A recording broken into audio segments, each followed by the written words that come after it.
I'm Christopher Stowe, Master Gunnery Sergeant in the United States Marine Corps.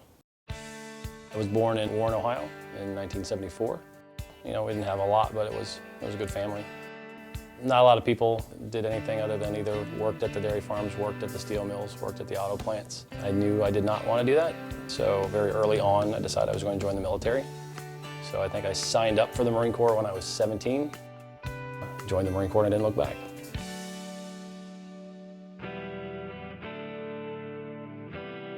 I think I met her in 1999 in Camp Lejeune, North Carolina.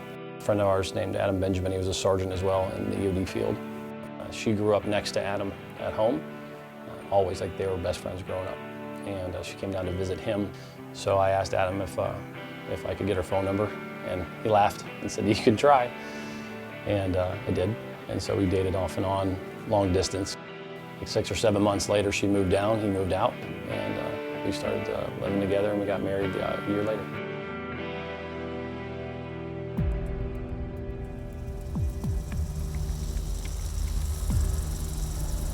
Turned right around and deployed again in the late part of 2006 as a team leader in Iraq.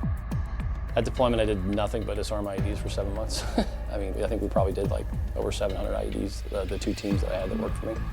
I think I got blown up like 3 or 4 times, either in my vehicle or I was working on a device and another one went off, knocked me flat. Had a sniper take a shot at me once and kind of just missed and came back in my face. That was probably the first time that I actually had done legitimate, intense combat deployment.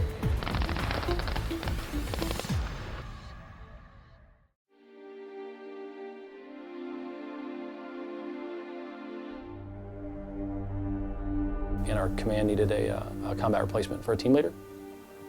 It was either going to be me or Adam. Both of us would probably have broken each other's legs to be the replacement. We would probably beat each other to death to try to get the spot. It ended up being Adam. He was killed in Afghanistan in 2009. So that was a hard thing for both of us to this day. That's a very hard thing. After that, took a break from deployment. I went to run a school in Quantico, Virginia that teaches people how to use explosives to gain entry into buildings. During that duty station, I was approached by the Army Research Labs and DARPA. They wanted to do a study on cumulative effects of blast overpressure. That was the first time that I was told that there was anything going on with me. The lead neurologist asked me if I had been aware that I was having any problems. I said, no, I have no idea what you're talking about. So he started telling me about how I most likely had a traumatic brain injury, that I probably was exhibiting signs of post-traumatic stress.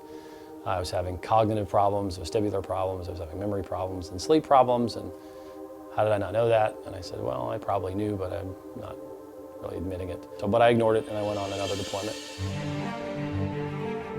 It's the first time I've been on a deployment where I was not an operating EOD technician. I was a platoon sergeant. I was facilitating logistics, facilitating strategic movement of the guys. Not where I would like to be. I had 25 two-man teams that worked for me on that deployment, and out of that I had 2 guys that were killed in action, and I had 6 guys lose limbs. Again, I also had to make the decisions to move other people into those places. I had guys that I'd moved get injured after I moved them there. So there was probably a lot of leadership struggles that I had. Again, I didn't really worry about any of it at the time, because you can't. When I got back from that deployment is probably when I realized, I was in a really bad way. I was having a lot of guilt and anger and anxiety.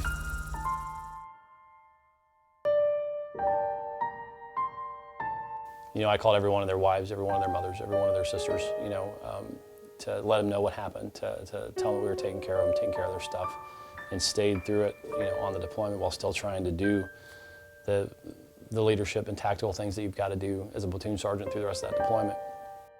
And that's when I came home at the tail end of that deployment, not being able to sleep and not being able to eat, loss of everything. My wife had finally told me, you need to get help. I wasn't participating in anything with the family. I was still having issues with my own traumatic brain injury and my own sleep apnea from my traumatic brain injury, and was having really bad vestibular problems with balance and stuff like that. Were those impairments that I had before, did they affect how I was as a leader in Afghanistan? Did I do the wrong thing by deploying? Was I the reason like the guys got hurt? And a lot of people end up medicating other ways, either by alcohol or with drugs or whatever, and I always medicated by deployment. My wife had told me that I needed to get help or we weren't going to last, we weren't going to make it.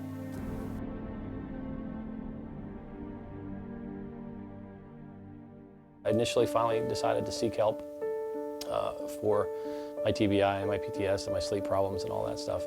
And I go into a military medical clinic and I leave there with 8 prescriptions. Nothing that fixes anything, just things that treat symptoms. I was at a crossroads because I was either going to stop doing all this stuff and I was just going to ignore it and go back to what I was going to do, or I was going to seek help. And I thought I really was going to lose my family at that time if I didn't. But then I ended up meeting Dr. Hagedorn. Some patients came in by referral from other doctors. Others were dragged in by their spouses. Chris Stowe was one of those. He came in, I believe his first words were, "All I'm going to tell you is I'm very skeptical." And I said, "Terrific, that's just what we want, because we're not here to put on a show, we're here to help you get better." So we started with an assessment. We looked at the brain and it just explained to him that your symptoms make perfect sense when you look at what you were exposed to by different levels of trauma during your lifetime, how this manifests in the electrophysiology of your body. He advised me what biofeedback was and what EMDR, which is eye movement desensitization reprocessing. It's where they use LED light bars and sound to reprogram your brain. If mapped areas within the brain is abnormal, we can target mapped areas within the brain and train it to be normal while you just sit in front of a laptop. I did biofeedback and EMDR for almost 2 years. In that time, I stopped taking all the drugs. I stopped doing any somatic therapies. I finally had a mechanical answer to what was going on with me. And our objective is to assess those in the military early, help them improve their peak performance early, after mission, return to mission-capable readiness. That's all important, not only for the individual, but for also the military's mission. My name is Eric Walker. Eric was introduced to us after, I believe, his 6th tour. My very first deployment, I was actually in an IED explosion.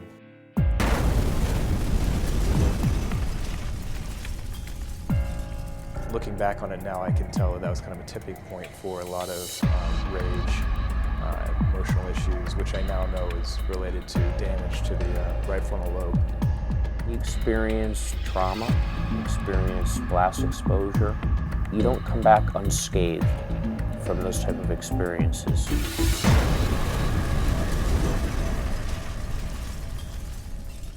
In that time, we used this technology to identify areas that he was having problems with and then fixing them.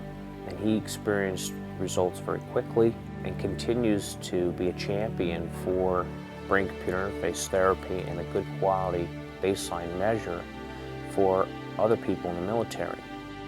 Immediately started sleeping better, and then after about a month or so I started noticing that my memory was improving, that I was less anxious, and I'd say after about 3 months I could definitely tell the difference.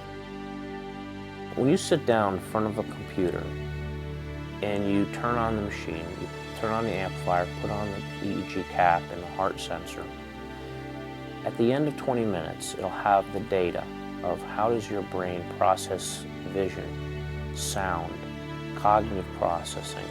All that information has been gathered and it turns into a report.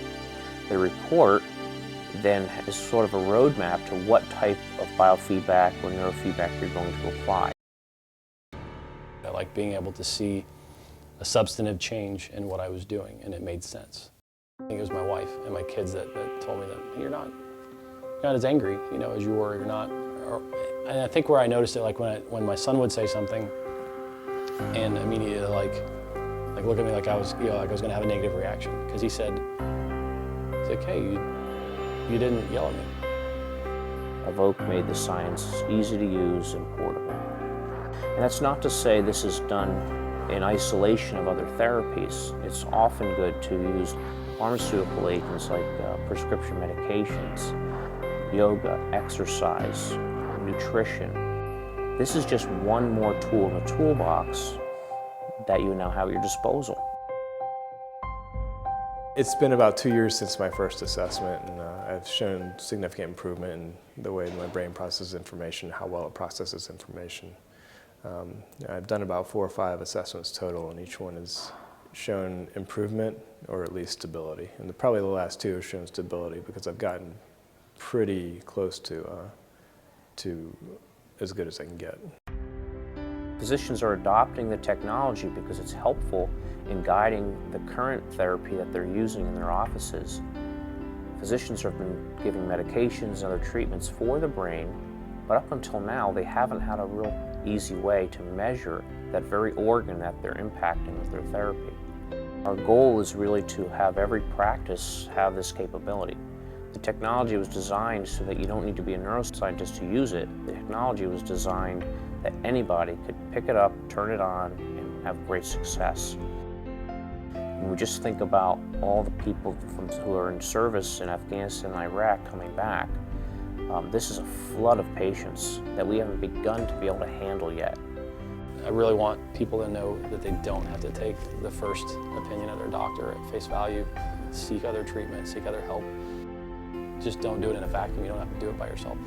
I can't tell you how many times walking around my town where some young girl will come up crying and give me a hug, say thank you for saving my husband. And my children are walking with me, or my wife, they're like, who is that girl? I'm like, trust me, she's one of my patients' wives.